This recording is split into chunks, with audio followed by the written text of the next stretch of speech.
بسم الله والصلاة والسلام على رسول الله وعلى آله وصحبه أجمعين. Amma ba'd, Assalamualaikum warahmatullahi wabarakatuh. Ang lahat ng papuri at pasasalamat ay sa Allah lamang, Panginoon ng buong salibutan. Ang iyong pagpapala ay sa mga ating huling propeta at sa kanyang mga pamilya, kasamahan at sino man sumunod sa kanya. At magandang gabi o umaga sa sino man mga ating nanonood ngayon sa man platform ng social media, kung ikaw ay nasa YouTube, TikTok, or Instagram, or sa Facebook. Huwag po kalimutan suportahan itong programa na tayo ay inimbitahan ulit. Salamat din sa nagbubuo nitong Messenger of Peace Academy at sa mga likod ng programang ito, yung mga admins na kahit sa anuman oras ay nandiyan pa rin sila, o kahit anuman busy sa buhay ay nagagawa pa rin nilang mag-record at sige pa rin sa patuloy na pagbabahagi o da'wa at invitation para sa kauunlad ng ating umma at sa Islam. So inshallah, ang topic po natin today ay yung patungkol sa ang tunay na pagmamahal sa propeta. Dahil ito mga nakaraan na araw, kahit tayo ay walang time sa social media, pero napapansin ko lang bakit parang uso din ngayon yung mga posts o patungkol sa mga pag nagse-celebrate ng birthday ng propeta sa Sallam. So, babagay ang topic na ito inshallah para sa panahon na ito na may at least siguro paliit na lang o pakonti ng pakonti yung mga Muslims na gumagawa nitong maling turo o aral na kanilang sinusunod sa mga ninuno nila na wala sa turo ng Islam. So, minsan ang tao dahil delikha lang tayo mahina at madalas emosyon, sa sobrang pagmamahal na wala sa tamang lugar, pagmamahal sa propeta sa Sallam na wala naman sa kanyang katuruan, at kung pag-iisipan natin mabuti bago natin pairalin ng emosyon or galit or sasabihin or sarado ang isip, hindi mo na natin isipin mo buti, tanongin mo yung sarili mo kung tunay mo bang mahal ang propeta sa Sallam. Sinasabi mong Muslim ka, nagsasabi tayo ng shahada. Asyhadu an la ilaha illallah wa asyhadu anna Muhammadar Rasulullah. Sumasaksi ka na ang Allah ay isa lamang, walang Diyos na dapat sambahin kundi sa Allah. At si Muhammad ay huling sugo at propeta niya. Pero pagdating doon sa gawain, ay napakalayo sa pagsabi mo na paniniwala mo na si Muhammad ay huling sugo at propeta. Yes, hindi mo naman dinideny na siya ay hindi sugo, pero ang iyong ginagawa na pagmamahal sa kanya ay natatama ba, nababagay ba o naaayon sa kanyang katuan? Kasi kung ikukumpara mo yung sarili mo sa mga kanyang kasamahan, pamilya, sa kanyang pinaka-best friend na si Abu Bakar, isa sa mga sahaba. Best friend, kung tatanungin mo sarili mo, sinong mas malapit sa'yo? Ikaw o sino mas malapit sa Propeta Muhammad sallallahu alaihi wasallam? Ikaw ba o si Abu Bakar? Sinong best friend niya sa inyong dalawa? So kung tatanungin mo sarili mo at titignan mo, paano ba siya minahal ng kanyang mga pamilya? Paano ba siya minahal ng mga kanyang mga kasama o mga sahaba? Di ba? Ikaw na mismo humusga sa sarili mo at mag-search patungkol sa story nila. Paano ba nila minahal? Kung ikukumpara mo sa pagmamahal ko noon na ginagawa mo sa Propeta Sallallahu, na ikaw ay nag-iimbento na, nagdadagdag, kulang na lang ginagawan mo pa ng cake. Yes, ang iba, ginagawa na yata ng cake si Propeta Muhammad Sallallahu. Minsan may nakikita tayo mga pictures o mga videos na gumagawa pa ng sinicelebrate ang birthday niya. Anong pinagkaiba mo sa ibang mga religion na sinicelebrate ang birthday ng propeta? Di ba? Anong pinagkaiba mo sa mga nagsiselebrate ng birthday ni Jesus? Halos wala kang pinagkaiba sa mga nagsiselebrate ng birthday ni Jesus. So, anong pinagkaiba mo sa kanila na ginawa mo ng ibang version, ibang propeta, na si Prophet Muhammad peace be upon him, na iyong sinicelebrate? Siya sabing ikhtilaf, yung mga scholar daw na nag-dispute sa bagay na ito. Pero kung pag-aaralan mo mabuti, sino mas mainam? Ikaw, ang iyong scholar, or ang mga naunang scholar talaga ng Islam ang mga sahaba na student mismo, estudyante mismo yung Prophet Muhammad, peace be upon him. So, ang pagmamahal kay Propeta Muhammad sallallahu alaihi wasallam, hindi dala-dala ng tradition mo, emotion mo, or dala ng turo ng iyong mga ninuno. So, inshallah dito, may kukunin lang tayo mga konting aral at mga engineer na ating mga scholar. At meron din tayo mababasa sa Quran kung bakit natin kailangan sundin o paano natin mahalin si Prophet Muhammad sallallahu alaihi wasallam. Pwede din kayo mag-research sa Islam Q&A about maraming topic doon na bakit natin kailangan mahalin si Propeta Muhammad sallallahu alaihi wasallam, at mayroon din ibang title na paano ma-increase yung pagmamahal mo kay Propeta Muhammad sallallahu alaihi wasallam. So iba-ibang naka-fix na topic. So dito sa isang talata ng Quran sa Surah Al-Ma'idah, sa Surah 5, chapter verse 92. Sabi ng Allah, wa ati'ullah wa ati'ur Rasul. Sumunod kayo sa Allah at sumunod kayo kay Prophet o kayo mga Muslim. Sumunod kayo sa Allah at sa kanyang sugo na si Propeta Muhammad sallallahu alaihi wasallam sa lahat ng inyong mga gawain at saka sa dapat ninyong iwasan at katakutan ninyo, ito sa malapit na hulugan, at katakutan ninyo ang Allah at maging maingat kayo sa inyong mga gawain, at kapag kayo ay tumalikod sa pagsunod at ginawa ninyo ang mga ipinagbabawal sa inyo, dapat malaman ng aming sugo na si Muhammad sallallahu alaihi wasallam ay magpahayag sa pinakamalinaw na pamamaraan. Ang tungkulin lamang ng aming sugo na si Propeta Muhammad sallallahu alaihi wasallam ay ang magpahayag sa pinakamalinaw na pamamaraan. So sino man naniniwala na kailangan niya sumunod sa Allah at sa kanyang sugo. At marami pang mga iba pang verse tulad nito. Man yuti al-rasul rasula faqad ata Allah wa man tawalla fama arsalna alayhim hafidin. Sa malapit na kahulugan sa Tagalog, ito ay sa Surah An-Nisa, Surah 4, verse 80. Sino man ang sumusunod sa sugong si Propeta Muhammad sallallahu alaihi wasallam at isinasagawa ang kanyang katuruan, katiyakan sinusunod niya ang Allah at isinasagawa niya ang kanyang ipinag-utos. At sino man ang tatanggi sa pagsunod sa kagustuhan ng Allah at sa kanyang sugo sa makatuwid, hindi ka namin ipinadala o Muhammad para pagmatyagan ang mga yaong tumanggi sa kanilang mga gawain at para sila ay husgahan, sapagkat kami ay manghuhusga sa kanila. At meron pa dito sinabi pa ng Allah, Qul in kuntum tuhibbuna Allah fattabi'uni yuhibbukum Allah wa yaghfir lakum dhunubakum wallahu ghafurur rahim. Sa malapit na kahulugan, sabi ng Allah, sabihin mo o Muhammad, kung kayo ay tunay na nagmamahal sa akin, ako ang dapat ninyong sundin. Maniwala kayo sa akin, lantad man ito o lihim, upang mahalin kayo ng Allah at patawarin niya ang inyong mga kasalanan. Sapagkat ang Allah ay Ghafur, ganap na mapagpatawad sa kasalanan ng kanyang mga alipin na sumasampalataya. Na Rahim, pinakamaawain at ganap na mapagmahal sa kanila.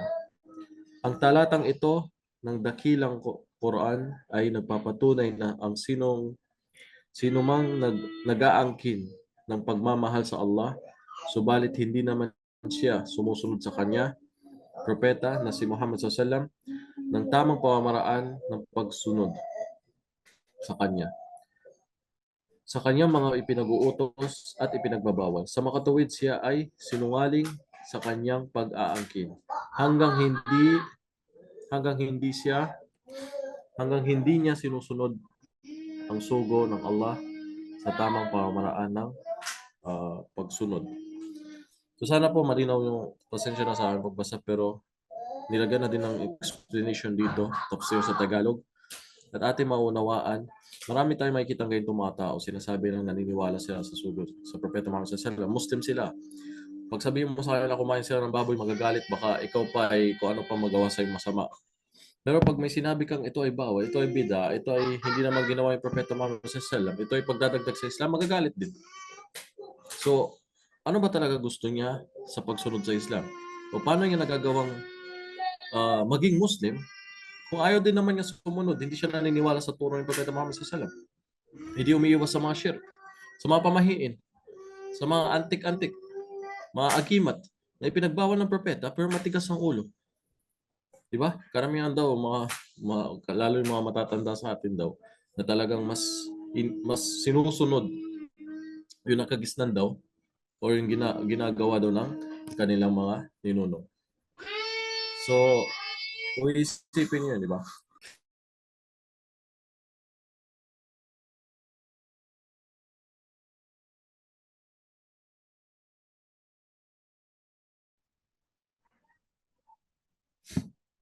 So, sana po pagbigyan natin ng konting pagpapakumbaba para mag-reflect sa message na ito. Dahil ito ay totoong nangyayari sa ating paligid at marami na akong nakasalamuhan ng mga taong ito. Pag sinabi mo na sinabi ng propeta ganito, hindi mo alam kung hanggang saan yung sinasabi niya Muhammad Rasulullah na sasabihin niya, ito yung mga nakagisnan namin ginagawa ng tatay ko, lolo, ano. So, ang isang Muslim, kailangan, kung mahal niya ang Allah, sinabi nga ng Allah dito, sabihin mo, O Muhammad, kung mahal nila ako, then mahalin kayo nila. Sumunod sila sa iyo, get out.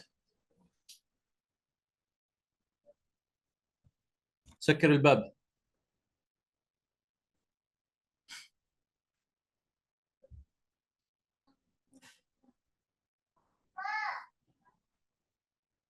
Close the door.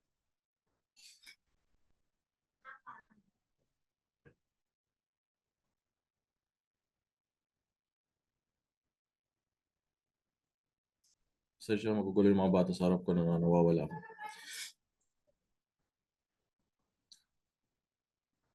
So, inutusan tayo ng Allah na sumunod sa kanyang propeta. Tulad nga sinabi niya na, na sumunod sa Allah at sumunod sa kanyang sugo.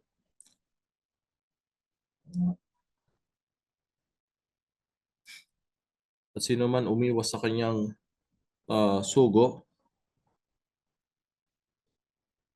so si Propeta Muhammad SAW ay isinin niya bilang tagapaalala lang sa atin. So winarning tayo ng Allah patungkol sa hindi pagsunod ng isang Muslim sa kanyang sugo.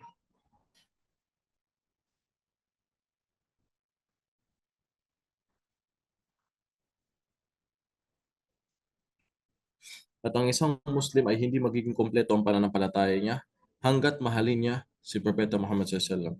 At alam natin mayroon tulad ng isang hadith na ito na minention din ni Anas, sinalaysay ni Anas radhiyallahu anhu na sinabi niya na sabi ng Propeta SAW, wala sa inyo ang kompleto, ang magiging kompleto ang kanyang paniniwala hanggat mahalin niya ako higit pa sa kanyang tatay, kanyang anak, at sa kanyang sarili at sa lahat ng mga tao. Ito ay inulat ni Bukhari at nasa Muslim din.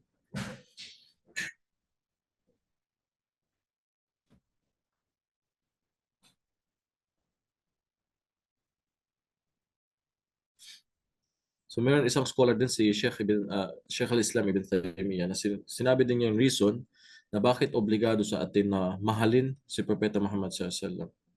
So malapit dito na dahil masyadong mahaba pa yung explanation, kung atin iisipin na ito ay hindi benepisyo hindi lang dito sa mundo pati sa kabilang buhay. Kung iisipin natin na ipinadala ang huling sugo na si Propeta Muhammad SAW. At tayo, kung pag tayo ay nawala na sa mundong ito, or dito pa lang sa mundo, wala tayong alam na gabay o gagawin direksyon sa buhay. Kung hindi ipinadala itong sugo na tinuro ni Propeta Muhammad SAW, sinacrifice niya ang kanyang sarili para sa Allah, sa Islam, na ipahayag ito na umabot sa atin. Yung kanyang katuruan. Kaya hindi lang siya benepisyo din sa mundo, pati sa kabilang buhay, yung ating pupuntahan na paraiso kung isipin. Yung nailigtas tayo sa parusa ng Allah. Yung magkaroon ng awang Allah sa atin. Mapunta tayo sa kanyang awa. Kaya bakit ang isang tao kailangan mahalin siya? Kung isipin mo, paano mo nalaman lahat ng ito kung hindi sa huling sugo na ipinadala ng Allah, di ba?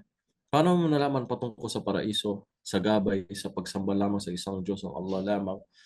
Paano natin nalaman lahat ng ito at yung mga kanyang sunna, yung mga iba pang aral na kanyang itinuro? Kung hindi dahil kay Prophet Muhammad SAW na ipinadala siya ng Allah para maging modelo, para malaman natin itong mga bagay na hindi natin nalalaman, pati yung mga hindi nakikita at yung maabot sa kabilang buhay din. Na nabinigyan na yung ng idea kung isipin mo, sinong taong hindi magmamahal sa kanya? Na yung gabay ipinadala sa kanya ng Allah na ipahayag sa atin. Ginawa niya yung mission niya. Ginawa niya yung lahat ng dapat niyang gawin na ipinagawa ng Allah sa kanya. Kaya dapat lang sa isang Muslim na mas mahigit ang pagmamahal niya kaysa sa kanyang kayamanan, sa kanyang ari-arian o anuman bagay na meron siya dito sa mundo, na si Propeta Muhammad SAW ang mas higit na mahal niya sa lahat. Dahil sa lahat ng itong bagay din na nalaman natin. So, masyadong mahaba na itong ano yung Sheikh, kaya hindi natin matapos ito lahat na i-translate agad-agad dito sa ating lecture. Pero ito ay assignment natin na pagmuni-munihan at mai-share sa ibang tao din ang patungkol dito. Yung pang konsensya na lang ibigay natin sa kanila yung mga ayaw makinig. Kesa awayin mo, magdebate ka sa kanila, close the door. At kesa pilitin mo siya magmamatigas sila sa bagay na ito na mas iniisip nila yung turo ng kultura nila o turo ng kanilang ninuno kesa sa tinuro ng Propeta Muhammad SAW kung ano yung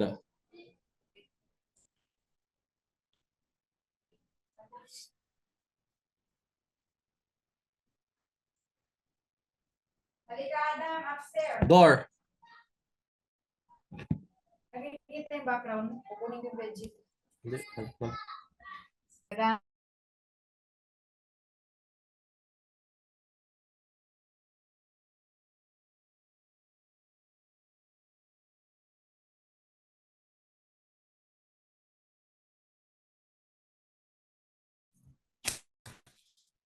Pasensya na po masyadong magulo dito sa aking location.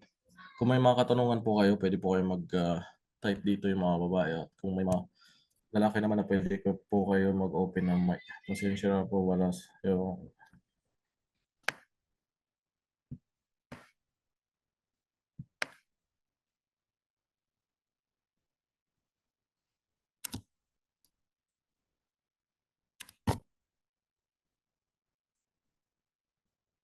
basahin ko lang itong sinulat sa admin namin. Assalamualaikum warahmatullahi wabarakatuh. Maraming salamat sa muling pagsasama sa amin sa ating webinar.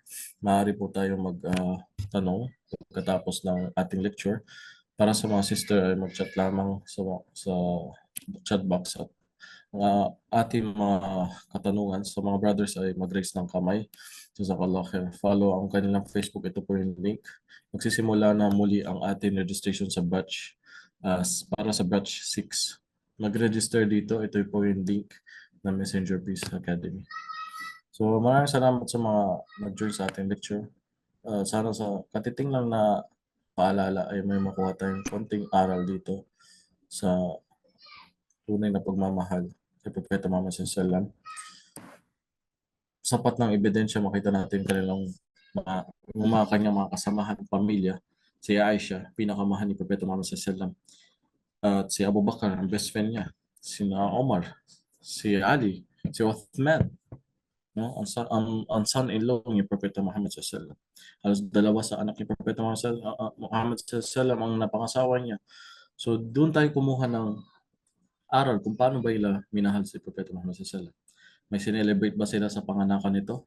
May sinelebrate ba sila something or dinagdagan o binawasan sa kanilang pagmamahal na ginawa sa propeta? Paano nila minahal ang propeta sa salam? Ganun din natin siya. Abot natin mga kayang mahalin. At walang labis, walang kulang, walang pagdadagdag na bagong. May mga tao, ako mismo sa Makkah nakita ko pagkatapos ng Umrah, may nadaanan akong hotel na yung araw na yun sineselebrate nilang propeta, birthday ng propeta, na which is wala namang clear kung kailan talaga siya date na tunay na pinangalan. At kung umaawit siya ng salawat sa Nasheed, Ya Nabi, Salam Alaikum, Salam Alaika, akala nila maganda yung ginagawa nila. Kung iisipin ng ibang tao, wow, ang ganda nito. Kumakanta sila yung naalala ko si Propeta Muhammad sallallahu nagsasend ng salawat. Pero yung ganun gathering na may dua, mix ng babae lalaki. Ang dua ay isang ibada, isang pagsamba sa Allah. So paano mo sasambahin ang Allah na wala na siyang tinurong ganon at sama-samang umaawit ng salawat sa Propeta sa sallam, nakakala mo, wow, Islamic, maganda ang ginagawa. Pero tanong mo sarili mo, yung ba ay ginawa ng mga kasama niya? Sino mas tunay na nagmamahal sa kanya? Yung mga nag-sacrifice ng kanilang sarili, yung mga sahaba na halos patay, binoykat sila, kumain na sila ng damo, pinagpapatay sila sa Mecca, pamilya nila pinatay, tapos yung tibay ng pagkapit pa rin nila at tiwala nila at pagmamahal nila kay Propeta Muhammad sallallahu na walang katumbas kung ikaw ay nasa panahon nila at kung isipin mo yung sacrifice na ginawa nila para sa Islam. So, sino tunay nagmamahal? Hindi ba yung sapat na ebidensya kung paano siya minahal ng mga sahaba pagdating sa Uhud o sinong humarang sa Propeta Muhammad sallallahu sino mga sahaba doon na ginawa nilang shield ang kanilang sarili na sumalo halos mga 30 na bala ng pana na tamaan ng kanilang sarili, maharangan lang ang Propeta Muhammad sallallahu alaihi. Hindi pa ba yung sapat na tunay ng pagmamahal nila sa Propeta? So, kung ganun ang ginawa nilang tindi na pagmamahal, sila ba ay ginawa nila yung ritual na iyong ginagawa? Sila ba ginawa nila yung ritual na mga nakikita mo? Di ba? So, ang shaitan, pinapaganda niya ang isang bagay na kaligawan. Kaya minsan akala mo tama yun, Islamic yun. At ang problema sa bida, tulad nga sinabi ni Sheikh Dr. Fauzan, na mas matindi pa kaysa sa paggawa din ng mga maasi, mga kasalanan na tulad ng zina, pag-inom ng alak. Kung yung mga yon kasalanan, pagkain ng baboy, yes, kasalanan. Kung ikukumpara siya sa, pero ang bida ay mas matindi. Bakit? Ang tao, ang isang Muslim, kapag nagawa niya makapagzina, alam niya haram yun. Kusang loob siya, makukonsensya siya. Ang isang Muslim na babae, kapag hindi siya naghihijab, bandang huli nakukonsensya yan, alam niyang bawal yung ginawa niya. At ang Muslim na kainom ng alak, sa bandang huli, alam niya bawal yung ginawa niya. So, ito mga kasalanan, pag nagawa ng isang Muslim, alam niya na sa sarili nila, kasalanan to, at makukonsensya sila, at magbabalik loob din sila sa Allah. At hihingi din sila ng tawad. Ibig sabihin, magtatawba sila. Di ba? At maaaring patawarin ng Allah. Pero yung gawain na pagbabago sa Islam na bid'ah, na pagsamba na hindi naman tinuro ng Allah at hindi naman tinuro ng propeta. Ang sinasabi dito pagbabago, hindi yung technology na cellphone o laptop o Facebook. Pagbabago sa pagsamba sa Islam na hindi naman niya tinuro. So, yun, mas delikado dahil ang isang Muslim na gumagawa ng bid'ah ay maaaring hindi na siya magtawba o hindi na niya matatanggal yun. Magiging kasanayan na niya, magiging practice na niya, at isa pa, akala niya tama at Islamic yung ginagawa niya. Kaya hirap na siyang makaalis dyan. Hirap mo na siyang matanggal dyan minsan. Kaya akala niya sa buong buhay niya, tama yung ginagawa niya. Kaya nagets niyo kung bakit mas delikado ito. Mas importante ito. Di ba? Pero minsan yung mga ganitong tao, sabihin mo lang, pag ikaw ba kumakain ng baboy, magagalit. Muslim ako, paano mo nasabi yan? Pero paano mo nagagawa yung pagbabagong pagsamba o bagong ritual na hindi naman ginawa ng propeta? umuupo kayo ng gathering, pabilog, or tas kinakanta yung awit na salawat sa nabi, tas halos parang sumasayaw na ng, di ba, yung magawain ng mga ibang sekta o Sufis, sabihin natin. So, mismo Makkah, nakita ko may gumagawa. Pero syempre, hindi sa loob ng masjid. Sa kanilang mga hotel, nagtatago sila doon. Or doon sila sa sala gumagawa, mga ibang lahi din na mga Muslims. So, kanila tama yung ginagawa nila. At hirap silang alisin doon at basta-basta dahil sa buong buo, since bata sila, baka ginagawa ng magulang nila, ipinasa sa kanila at sa kanila tama yung ginagawa nila. Kaya, at least ngayon may konti tayong malalaman na kung ano ba yung mga importante talaga na dapat iwasan at paano mahalin ng propeta hindi mula sa emosyon o sa turo ng mga maling nagturo sa atin na pagmamahal ko. No? So hanggang dito lang po siguro para sa inyong maiksing oras na ibinigay dito. Maraming salamat sa inyong pag-attend at naway supportan natin itong Messenger of Peace Academy na may mga pag-aaral dito para mga kasama natin, mga kakilala natin, yung mga pamilya natin, kung may mga bagong Muslim din na pwede nyo i-join ang iyong pamilya dito na magsaliksik ng kahit basic pillars lang ng Islam dito, inshallah. So, yung mga ganun tao na makikita natin, ako mismo, malapit talaga, kilalang kilala ko lang, matanda na din. Ayaw maniwala at matigas ng ulo kahit. Pero hindi ko siya direkta sinasabihan. I-share ko sa iba at yun yung magsasabi sa akin kung sinong malapit na kadugo niya. At yun yung nagtuturo sa kanya pero ayaw daw makinig. So, imagine mo yung sayang na ginagawa yung ibada na nakapag-umrah na Hajj tapos naniniwala pa rin sa mga bagay na masama, antik-antik, pamahiin. Hindi niya maalis. Kahit sabihin mong mali yan, hindi yan ang turo ng propeta. Sinabi ng propeta Muhammad sallallahu alaihi wasallam ganito. Hindi magagalit, hindi makikinig. Pero tanongin mo Muslim ka, oo, magagalit pa. Kumakain ka ng baboy, hindi. Paano mo nasabi na Muslim daw siya? La ilaha illallah Muhammad Rasulullah. Pero hanggang bibig lang. Hanggang dila lang ang Muhammad Rasulullah. Pero yung tunay na Muhammad Rasulullah, naniniwala siya na si Muhammad ay sugo ng Allah. Kala niya hanggang doon lang. Maniwala ka lang na siya ay sugo. Pero nasa yung pagmamahal at tunay na pagsunod. Sana malinaw na yung tatlong aya na nabasa natin kanina. Dalil na pagsunod sa hindi lang sa Allah at sa propeta. At tayo papatawarin pa ng Allah, mamahalin din niya tayo. Pero may dito na po nagtatapos ang ating tayo mag 30 minutes na din. Maraming salamat po. Ingat po kayo. At inshallah ito ay mapapanood din sa social media ng Mopa Academy. Tayo-tayo lang din magsusuporta sa isang grupong nabubuo na ganito na patuloy pa rin silang walang sawa. At marami po silang language. Kung titignan natin, napaka-active. Yung English nila, version, Spanish nila.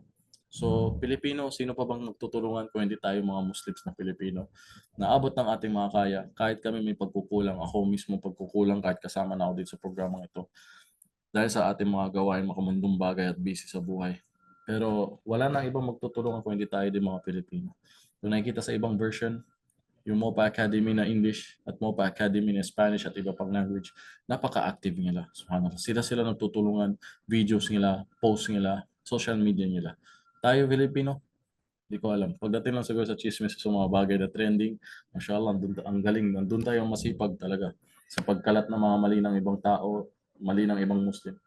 Pero pagdating sa kabutihan, kaliwali, di ba? Ganitong simpleng bagay lang na may share natin, may mga pag-aral, may share natin, may mangyayaring lecture, ay may pagkukulang. So wala na ibang magtutulungan dito kundi tayo mga Filipino. Sa Filipino version ng MOPA Academy, konti man tayo dito ngayon, dadami ito sa magtutulong-tulong na maraming student, magpatuloy pa rin sana ang department ng Filipino sa Messenger of Peace Academy Filipino, inshallah. So maraming salamat sa inyo sa pagsuporta sa programang ito. Tulungan po natin, inshallah. Kung wala na pong katanungan, hanggang lang po. Subhanallah wa bihamdi. Asyhadu an la ilaha illa anta, astaghfiruka wa atubu ilaik.